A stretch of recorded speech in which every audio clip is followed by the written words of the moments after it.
week's episode. We really appreciate you joining us. This podcast really shows us how we can all learn, live, and thrive off of each other. By sharing our knowledge through our conversations, we will impart some knowledge whilst learning ourselves how to progress even further.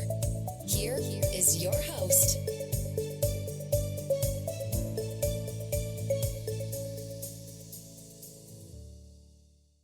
Hostage fans, I'm sitting here in front of a beautiful young woman with one of the biggest smiles I think I've seen in a long time. I'm looking at a female warrior in front of me that is so vibrant. Karla, welcome to the show. Thank you. I'm really excited to have you on today because, number one, I know you have a very, very powerful story, and I know that you've dedicated yourself to helping other people through your own personal ministry. Yes. Yeah. So tell me about yourself now and kind of what's going on in your life, and then we'll get into a little bit of your story and growing up and that and what brought you to this point in life. But tell me a little bit about yourself. So today I am 34, married, 3 kids, 1 in college. I own my own cleaning business, cleaning houses. And I probably work full-time ministry. Wow. So sounds like you're a busy woman, right? Yes, always. So you have to work, you have all these kids, and you say you have one in college? I do. My 18-year-old just left to LSU. Wow, so that's got to be a struggle, right? Yeah, emotionally. First of all, I don't know about you, but it's hard for me to sometimes admit that I'm old enough to have the kids that old. Or It is, because I don't want to, being a woman, what woman wants to honestly admit their age and say, oh yeah, my 18-year-old is in college. I'm 34, so a lot of people would automatically think that I'm older, but I did have my oldest son when I was 15, so... Wow, that's the same age my mother had me. Yeah. That's crazy. Well, so I see this beautiful, vibrant woman who's busy and is really active in a ministry. But, one of the things that I know about people, particularly the folks that I've interviewed for the podcast, is that sometimes what you see on the surface, really is a little deceptive when it comes to maybe what you might have been through as a person. So I know you have a story, but can you take the listeners back to maybe your childhood growing up? What was life like for you? And let's take a little journey together from where you started to where you're at now. Okay. So I don't really remember a lot of my very young childhood. Uh-huh. The story goes from my family that I was dropped off at my grandfather's house by my mom, and my grandmother, which my grandmother and grandpa are both deceased now, but my grandmother found blood in my diaper. Now, how so you still in a diaper, so you were really young. I was I was right at 2 or maybe under 2, I don't know. Okay. But I was still wearing diapers, and my grandmother found blood in my diaper, so she had taken me to the hospital. The doctors there, I guess, had determined I had been messed with, and my grandmother wouldn't let me go back to my mom. So for a couple of years, I stayed with my grandparents until one of my aunts. Now, hold on, I don't mean to interrupt you, but Mm-hmm. You said messed with, Mm-hmm. and I want a kind of clear understanding of what that means. They could not determine if I had actually been, penetrated, Mm-hmm. but they do know that I was touched Okay, to the point of bleeding. Okay. As a 2-year-old. Wow. So That's not normal. No, it is not normal. And like I said, I don't really remember any of it happening. I do, as I got older, I remember being scared of certain types of older men, dressed certain ways. And it's funny about your past, how about the bikers and things, because that's what I would scream bloody murder at. Guys in those leather things on their legs, big black boots and kind of really things. Understand why that was a trigger for you. I had no clue. Never. I never understood it. And growing up, I never understood it because I didn't find out any of this information until I was older, obviously. Mm-hmm. But that's how life started for me. Wow.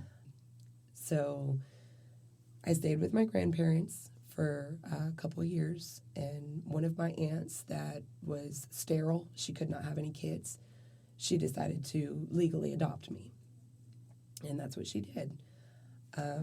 She was married to another man at the time. He had a daughter, so I had a stepsister all of a sudden, which was really cool. We were both less than a year away in age, so it was like I had a new best friend. Life was actually pretty good growing up with her. I admit she was strict, and she imparted a lot of responsibility, manners, work ethic, cleaning up your room, doing the dishes, all that was very normal in my house. She was never abusive or anything like that. If anything, she was an awesome mom. When I got a little bit older and started growing up a little bit, things got tough between us. I had actually stolen a pack of her cigarettes out of the freezer, and I was trying to befriend this girl down the street, and she was like 15, 16 years old, and I was trying to look like the cool girl down the road, and so I stole a pack of her cigarettes, and I gave them to this girl. Well, the girl had smoked a couple out of them and then gave the pack back to me to hide in my room. So my aunt thought that I was the one smoking. And I really wasn't. Years later, I can be honest now. I really wasn't. But she thought I was. And so she immediately seen that as the first rebellious streak. Mm-hmm. And so that started to concern her. And then on top of it, it didn't really help the fact that she had gotten out of her marriage with her husband because she was cheating. And she moved in with this other guy. Turns out that this other guy was a complete drunk and he was abusive towards her, not me. And she started to tell me that my choices and me being in her household for her personally was interfering in her life. So she used the pack of cigarettes that she found in my room as the tip of the iceberg, okay, that's it. I'm not going to deal with you anymore. So she takes me to my mother's house and drops me off on the front doorstep and told me that she wanted me to know what it felt like to be poor. So you never lived with your mother at this point, since you were dropped off at your grandparents' house at 2. And during the time of me growing up until about 11 years old, the total time that I had ever really seen or spent time with my mother, you could probably chalk up into a couple of days. Wow. Over those years. So here you are, at what age were you now? I was 11. 11, been going to be dropped off with your mother who had never been a part of your life. Right. Okay. So it didn't take very long for me to learn what was going on in that house. I used to hear my mom and my stepdad fighting a lot at night, and I got curious. So one night, my mom left the house, and it was late. My little brother was already in bed, but I was, 11. I stayed up watching TV a lot of times. But usually when my mom would leave at night like that, she would come back really fast. She would make me go to bed early, and something just wasn't right. I just knew something wasn't right. And lo and behold, it wasn't. So she comes back home after her little quick trip, quote unquote, to the store, I guess you could call it. And she gets back in the house, goes straight to the bedroom, locks the door. And my stepdad's in there, and we lived in a mobile home. So in this mobile home, most people that have lived in a mobile home know what I'm talking about. There's a gap, a 1.5 inch gap underneath the door. So it'd be very easy for a child to lay on the floor and look up underneath the door. And that's what I did. I was very quiet. And what I seen on the other side of the door probably scarred me for life. I watched my mom dig in her pocket and hand something to my father, or my stepfather. And it looked like a little white pebble in his hand.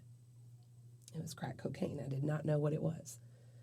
And he broke it in half, and he handed her half, and then he kept half it for himself. My mom went around her side of the bed and sat down and grabbed her whatever she was smoking it in, and she took her piece and split it in half again and put a piece in her pocket. And I watched all this. I did not know what was going on. And I watched my mom smoke whatever she was doing, and I watched my dad, or my stepdad, he put the whole thing on there, smoked it all at once. And then immediately, they start, like, digging in the carpet and digging in ashtrays. And I had no idea what was going on. Just the look on their face, it looked like they were completely out of it, that they were not themselves. They did not look normal, and they definitely weren't acting normal. At 11 years old, I'd never seen this before. You know, growing up with my aunt, I was very sheltered. I do remember now and looking back, you know, now looking back and having smoked marijuana myself, I realized that my mom's ex-husband used to smoke weed in the house. Never, not once, had he ever acted like that. So I knew something wasn't right. But I kept watching, and I watched my mom pull the other piece that she had stuck in her pocket out. And she goes to put it on her pipe and smoke it. And my dad thought she was stealing from him. They start fighting to the point where he wrestles her to the ground and holds her by her neck and holds her other hand like this and lays on top of her to try and get the piece out of her hand, calling her names, telling her that she's stealing and hiding things from him and stuff like this. So I'm watching all this, and at that point, I got up and left. I couldn't take anymore. And I didn't just leave and go to my room. I ran away. That was probably the first night that I had ever ran away. I didn't have anywhere to go. I didn't have any friends. So I basically spent my entire night walking the streets. I didn't take anything with me. I remember it was kind of cold outside. But everything that I had at my aunt's, I mean, everything from my own bedroom set, you know, queen-size bed all to myself. I was now sleeping on the floor, and my mom was running off in the middle of the night, and they spent their nights doing things like this. And whenever they weren't there, I was in charge of taking care of my little brother, which was a lot. How much younger was he at this time? I want to say he was maybe 5, Okay. kindergarten age. Well, so you were 11 years old, taking care of a 5-year-old, having to be the mom. Yes. Because your parents were essentially cracked out most of the time. Yes. Okay. It got to the point where there were some days that we didn't really have groceries and stuff in the house. So me and my brother would walk to the little corner store down the road, and I would, like, steal a box of macaroni for dinner, or, like, steal a can of raviolis so that we had something to eat. I didn't know how to cook. Because I would imagine, you know, if your I knew how to cook macaroni. Yeah, well, you know, I think what a lot of people should understand is that, you know, not only is there drug abuse going on, but what I hear now is neglect as well. And when somebody is using crack on a daily basis, that number one, it takes a lot of money to support that kind of a habit. Yes. And that money goes into their drug use rather than the necessities like food Right. for your children, clothing, things, the not only the niceties but the necessities. Well, and the unique thing about their situation was they were what I would call functioning drug addicts. Mm-hmm. They would go to work every single day, and at night they were completely different people, whether that had been alcohol that night or later on after the alcohol turned into crack cocaine. So on the outside, to everybody else, everybody, whenever I actually tried and reached out to help from my parents' friends, nobody believed me. I know that happens a lot more than what people realize, is looking into other people's lives. Mm-hmm. And I've seen this where people are sometimes even envious of other people. They see some things that they have, or they look at what they feel like is a perfect life, yet there's something completely different going on behind closed doors. Yes, and that's exactly what was going on here Wow. in this case. My dad's friends, when I would tell them what was going on behind closed doors at nighttime, and I even got what I called evidence.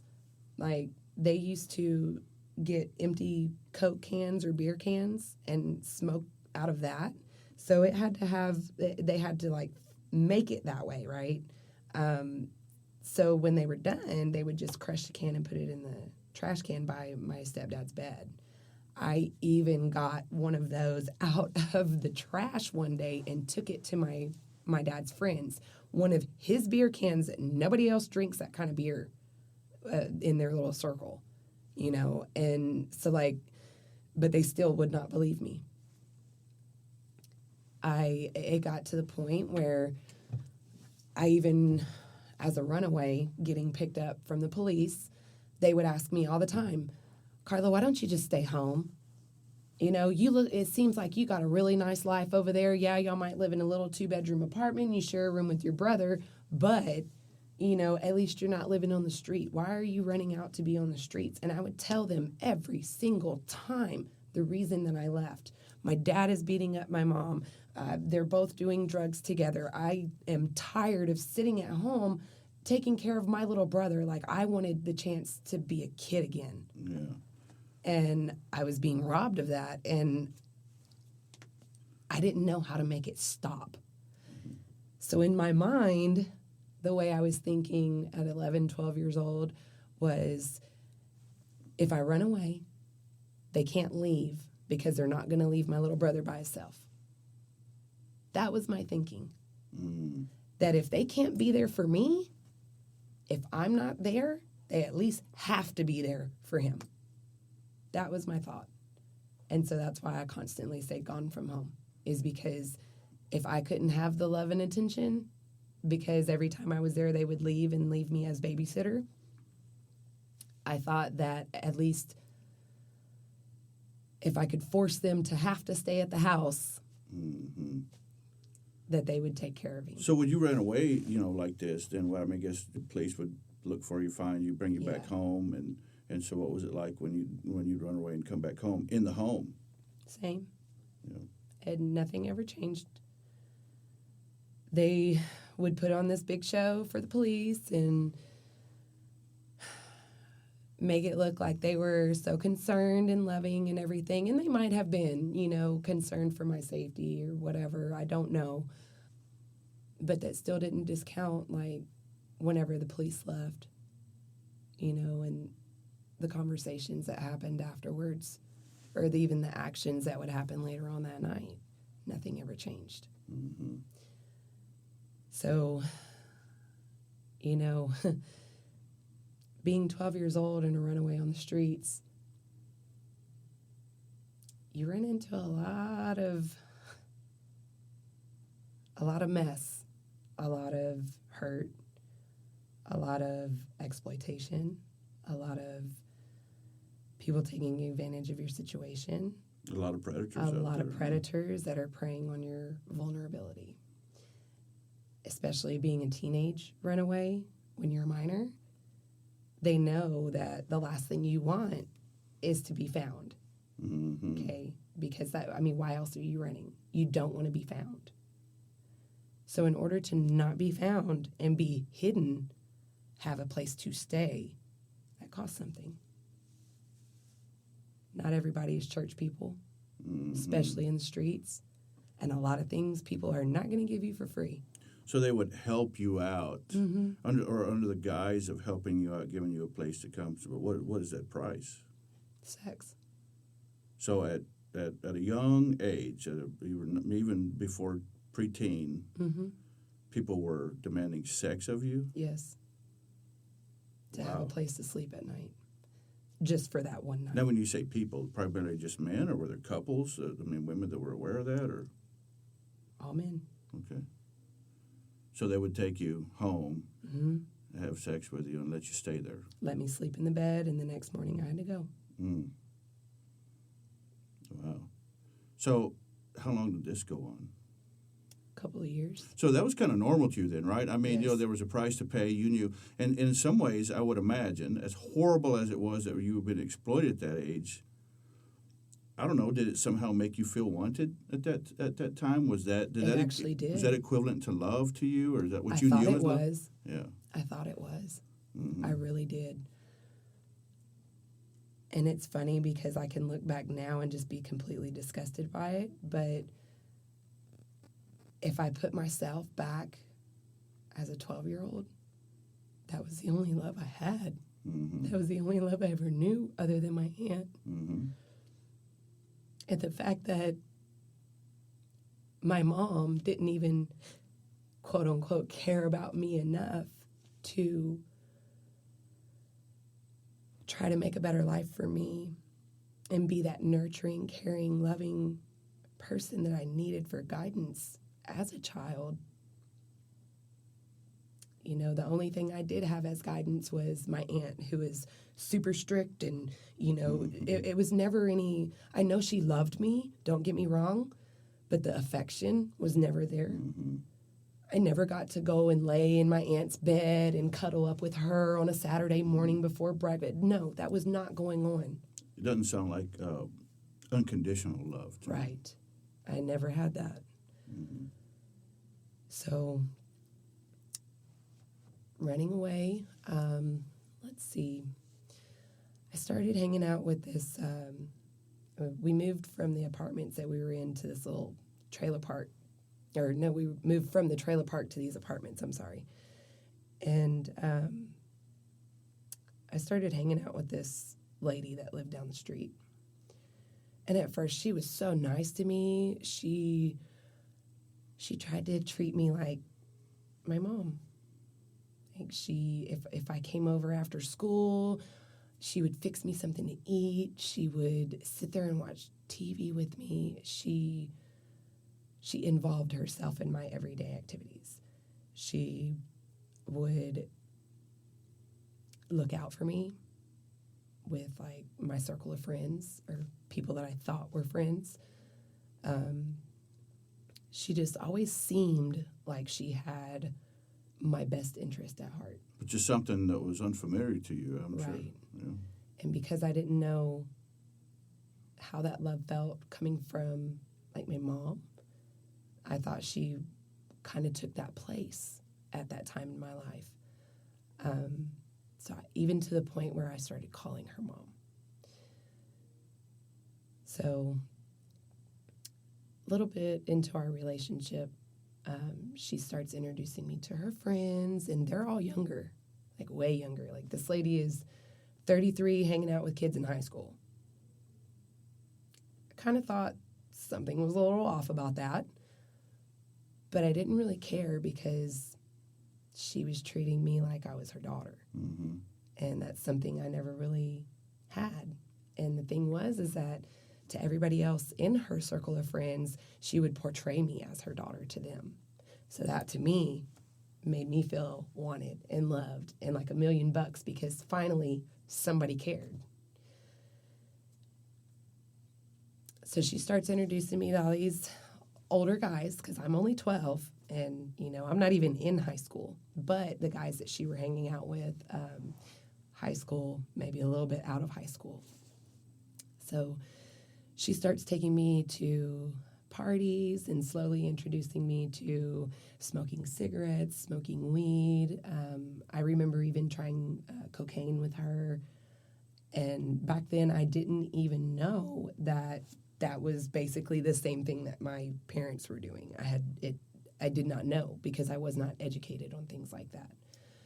So I started doing little experimenting with things, and I was still what I considered a virgin. I mean, obviously, at a young age, I was messed with, but, personally, for me making that choice, I was still a virgin. So she had taken me to these parties, and this is right before I started having to sleep around to have a place to stay. Mm-hmm. But this is how it led to that and how it was, in my mind, okay. She takes me to a party, and they got me really intoxicated, probably the most intoxicated I'd ever been. And I woke up later that night in a bed. I remember going back to the room with this guy that had been just kind of giving me attention all night. And his name is Jason. I still remember that. And he takes me to the back bedroom, and I don't really have a lot of memory of what happened. But I do remember coming to, and I was in a bed, and underneath me was just the sheets, like the whole mattress, everything was just soaking wet. That's all I remember, and I was naked. So I remember that part of it, but that was basically the first time I had sex, and I know that that's what happened. I walked out of the room, and like everybody was staring at me that was at the party. And I remember like her coming up to me and like celebrating. Like she was happy that this happened. I felt very exposed. I felt like somebody had took advantage of me. I felt like maybe the decision wasn't really mine because I don't really remember a lot of it or what happened. And like it didn't seem like something that I would have wanted to enjoy. Okay, I don't really know how to explain. But she was trying to make it out like it was something to like celebrate. it was something like to it was great. celebrate. Like it was awesome. She was so excited, and I didn't know why. Mm-hmm. So the next party comes around, and I had ran away from home. And, like most nights back then, I spent majority of the night walking around, just kind of in my own thoughts and not even really looking for another place to go, just trying to be away from everything. Mm-hmm. So I ended up running into her. I was walking, and I seen her somewhere, and they were going to a party. Obviously, I get in the car and go with them. And, she ends up leaving the party with me, and she was telling me that she wanted us to go somewhere else. And this was close to Galveston. Me and her left to go to Texas City. And I was already a runaway, so I was like, oh, cool, we're going to the next town over. None of the police officers know my face over there. Cool. So we get to Texas City, and she pulls up at this house looked abandoned. Like, boards were falling off on the outside. Like, it was bad. And it looked like nobody even lived there. The windows were all blacked out and stuff like this. And we walk around the house and go to the back door, go inside, and there's a whole bunch of people in there. There's guys on the floor playing dice, guns sitting around them, piles of money sitting in the middle of the floor. There's like 4 or 5 guys sitting at this, like, supposed to be a dining room table, but it's got drugs from one side all the way to the other. And they're sitting there, like, with scales and stuff and weighing stuff up and all this kind of craziness. And I was 12. So I walk in and see all this, and immediately I thought of my mom and my dad because the drugs on the table looked very familiar. And she came back and she gives me some weed. So I'm sitting there and I'm smoking, and this guy across the room is like staring at me. And she even leaned over and whispered in my ear, "Hey, I think he likes you," like stuff like that. And she gets up before I can even say anything, and she goes over and she's talking to him, and she comes back over and sits down and starts telling me that he thinks I'm cute and he thinks I'm very pretty and, you know, things like that to kind of, I guess, get the conversation rolling. And he comes and sits by me and talks to me and, you know, flatters me, makes me feel so pretty and beautiful and everything. And the next thing you know, we're going upstairs. After we had sex, I walk back downstairs and he goes over to his little corner where his stuff was, and I seen him hand her the exact same drugs that I seen my mom and my dad holding that night, which was crack. Wow. So she delivered you there to him in exchange for drugs. The same drugs that I was running away from. And you kind of, in that moment, understood what was going on when you saw that happen? No, I didn't. Mm-hmm. I had no clue. You saw it happen, you just didn't put two and two together? Yeah, it never... I remember feeling like I had been used. I remember feeling like I was dirty. And I remember just,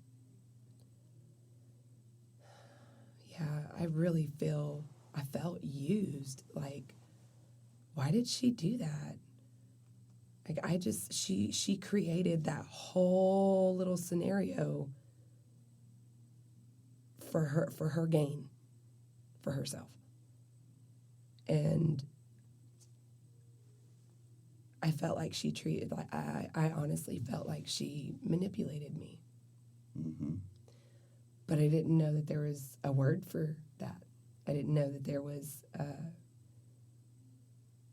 I just thought that maybe that was what parents are supposed to do, because look at what I had at home. Mm-hmm. Yeah, it doesn't sound like you had any kind of role models to measure that by.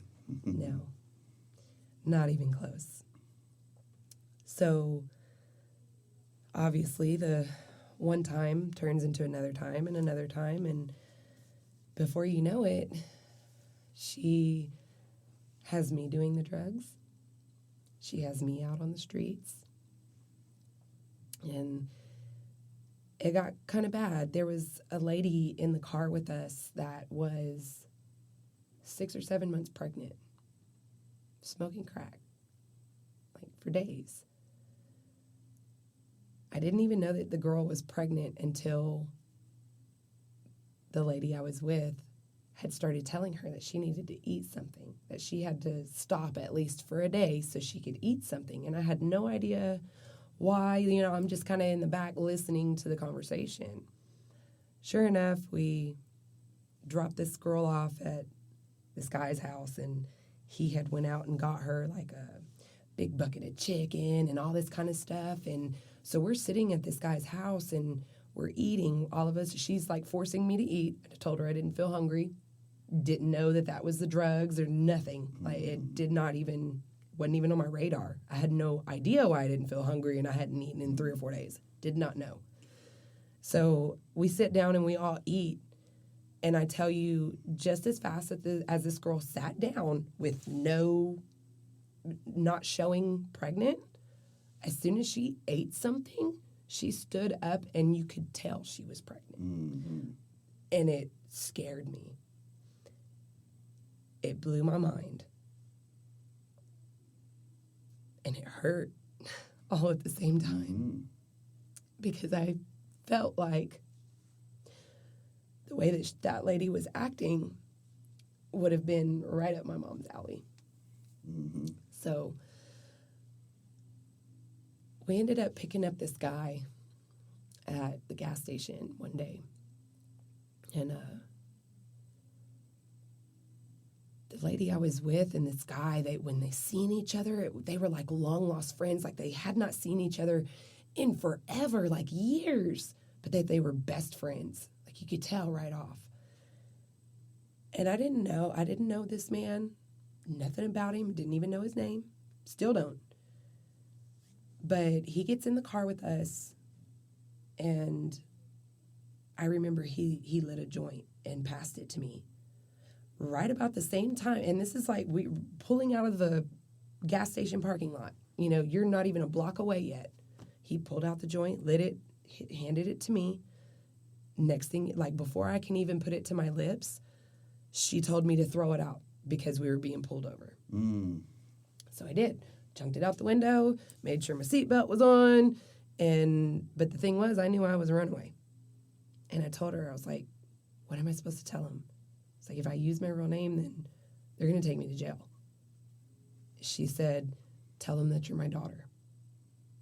I was like, your daughter? She was like, yeah, her name is Crystal. I don't want to say her last name because I don't know, but it's a Cajun last name. I didn't know how to spell it, okay? Mm-hmm. She tells me the birth date, October something, and so that's the name I give to the police. I told them my name was Crystal, and I give them the last name. They asked me how to spell it. So I spelled it to the best of my ability, and the police officer said, wait, can you spell that again? I spelled it a whole different way the next time. So he knew right off that something wasn't right, something wasn't adding up about my story. So lo and behold, a little bit of time goes by, and I finally confess. I'm Karla Soloman. I'm a 12-year-old runaway from, next town over. So they take me down to the station. They call my mom. Well, at the police station, this police officer that took me to the station, he asks me, he was like, Karla, do you have any idea who that man was in the backseat? I said, no. And I kind of had attitude, like I was so tired of cops telling me this and this and this, and to stop running away from home, and just so much at that time, because every time I had reached out to the police and told them what was going on in my house, nothing ever got done about it. So whenever this cop is trying to tell me, a 12-year-old know-it-all, what to do, or trying to basically show me what was happening, but I was too ignorant and too full of myself to hear it. He tells me, he's like, well, he gets down on my level. He sits down next to me and he looks me straight in my eyes and he's like, I'm going to tell you exactly who that man is. He was like, whether you want to hear it or not. He was like, that same man that y'all picked up at the gas station a week ago got out of prison.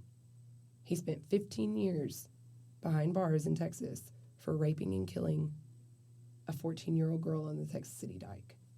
Which Texas City Dike, I don't know. I mean, some people don't know, but it's like this long road that just kind of is, there's water on both sides, so they call it a dike, but it's kind of a pier, but you can drive on it. So a lot of people go out there fishing.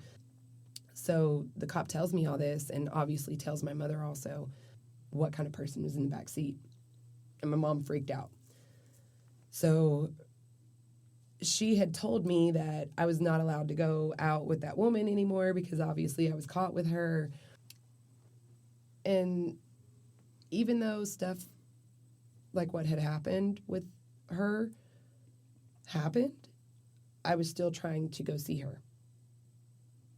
Like, even after I went home, came off the drugs and, start going back to school and try to get back in my mom's good graces, trying to behave for a little bit so that they would back off and trust me a little bit. All the reason so I can run away again. I mean, it was a never-ending cycle. That's exactly what I did. I would come home for a week or two. I would gain their trust just a little bit to where they would be like, you know what, I think you're doing good, Karla, and, I think we're going to go out tonight and whatever. There was one time I even tried to run away with my brother. I mean, it was a constant thing. I would gain their trust just enough to leave. So I was still trying to go back to this lady. And it wasn't until I met her real daughter that I had given the fake name to the police that I stopped hanging out with her. Her daughter, back then when I talked to her, was 18, 19. And through her tears and sobbing, she told me on my bedroom floor that all of her life, her mother did that to her. Wow. And it goes even more to say that whenever she turned 18, her mother sold her to her old pimp so that she could be released. And the girl was still being controlled by her pimp, by her mother's old pimp, because he was making her work at the strip clubs. That's what she was. She was a stripper. She was the one that used to give me all these cute clothes to wear to these parties and stuff. And it wasn't until then that I realized not really what was going on, but I knew that I did not want to be that same girl. So I stopped hanging out with her. So at that point, though, I didn't have somebody to tell me what to do or who to be with, where to go, how to go, any of that. Because that's kind of what she did. She was kind of like my mom. So if I wanted to go over there and she didn't think it was a good idea for whatever reason, I wouldn't go. So having that, I guess, freedom all over again, that's when I was left to kind of fend for myself. When I would run away at this point, instead of being gone for 2 or 3 days, I would be gone for weeks. No contact with my parents or my mom, nothing. I was good at running. I was good at hiding. And I was even better at being stupid. Mm-hmm. You know, that's kind of when all of the sleeping around with men had to happen. It was a no-brainer at that point for me because I knew that everybody wanted something. And that was kind of survival for you. I mean, It that was the was. price to pay. That was the only currency you had at that That's point. right. Mm-hmm. I mean, I can honestly remember sleeping with a guy in his car in the McDonald's parking lot for a chicken nugget meal because I hadn't eaten in 2 days. For a chicken nugget meal. Am I proud of that? No. Did I know any better? No, I didn't. I wish I did. I wish somebody would have cared about me enough to teach me and care enough to protect me. But that didn't happen. So the same guy that I'm talking about, I ended up getting pregnant at 14. My aunt told me that she would allow me to come back home if I had an abortion and that she would pay for it. I said no. I don't know what it was, but I knew that wasn't right. I myself could not handle knowing that I did that. I couldn't. And I mean, I was never a big kid person as a child. Like when I grew up with my aunt, other than my stepsister that I had for a very short time, I was an only child with her. So it was just me. Whenever I went to my mom's house, it was me and my little brother. My older brother didn't live with us, or my stepdad's daughter. It was just us two. I knew I loved my brother, and he was, he was young. So that was kind of like the only experience I had with kids was my little brother. But I didn't have a place to go. And I knew that I would need care, and I knew I would need a safe environment to be in when I was pregnant, so that I could have a healthy baby. Like, I knew that. I learned that in home ec,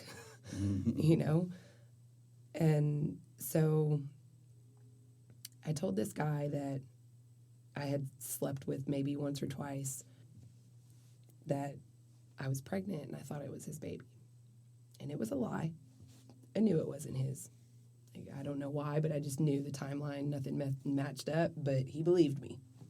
So I went with that. He was 22, 23. I was 14. And his mom and dad allowed me to move in with him. He stayed in a little RV right next door to theirs. And they helped me get medical attention and everything. I had a healthy pregnancy, had some issues with delivery, whatever, but I was 15 and a mom. Now, when my son was first born, you couldn't really tell. It wasn't that noticeable. But as he started to get a little bit older, into toddler age and everything, you could kind of tell that was not his kid. Oh, wow. This guy was Caucasian that I was staying with, and my son was clearly mixed. Oh. Clearly. Curly black hair, olive-colored skin, brown eyes, like there was no mistaking it. You couldn't even have passed him off for Hawaiian or anything. Like, there's nothing in your bloodline that went back that far that made him look that way. Trust me. So did he start to question it? So he started to question it. And finally, whenever I came out with the truth and told him the truth, my son was probably 4 years old. We had already relocated to Baton Rouge, Louisiana, made a life out there. He never worked throughout our whole relationship. As soon as I turned 15 and was able to work, I worked and took care of everything. He watched my son whenever I wasn't there so that I could work. So not only was I taking care of myself and my son, I was taking care of a grown man that had full ability to work but chose not to. So the truth came out one day, and I got really mad. Like, I was ready to go. I didn't have a place to go, but I was ready to leave. I knew something. It was kind of like a bad feeling in the pit of my stomach. I didn't really know what it was, but I knew I needed to leave. Like, I had that urgency to leave. So I had started packing my stuff. I just grabbed trash bags and I started throwing me and all my son's clothes in there and just like getting everything ready. And he walks in the house. He had been with his mom all day. So I'm getting all my stuff ready. He comes in the house and he asks me what I'm doing. And I told him I'm leaving. It's like, I know that you don't want me here because of my son. Like, I can clearly see that. But I also knew that he didn't want me to leave because I was the one paying the bills, So he was kind of putting up with whatever he had to in order to not have to go to work, which was sad. But so I told him the truth. I was like, you know what? I didn't know how else to push him away and cut that tie. So I let him have it. I told him the whole brutal, honest truth, and he didn't like it. So he pushed me down on the bed, and I had a bunch of stuff like laying out on the bed, shoes and purses and clothes and belts. And he grabbed one of the belts, and he had wrapped it around my neck and was trying to choke me. And he drags me off of the bed and into the bathroom close to the bathtub. And he's holding the belt from the back while he's pushing my head into like where the tub area is, and he starts running the water. Thanks for tuning in to the show today, and don't forget, this is just the first in a 4-part series. Please tune in to listen to the second, third, and fourth part where Karla will continue to share a glimpse into her life and what brought her into the sex trafficking industry and how she was ultimately able to find her purpose in life.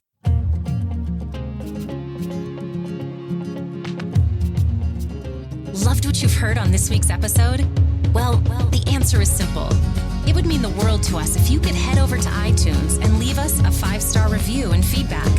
Spreading the word really is the best way to grow our podcast and achieve even greater things.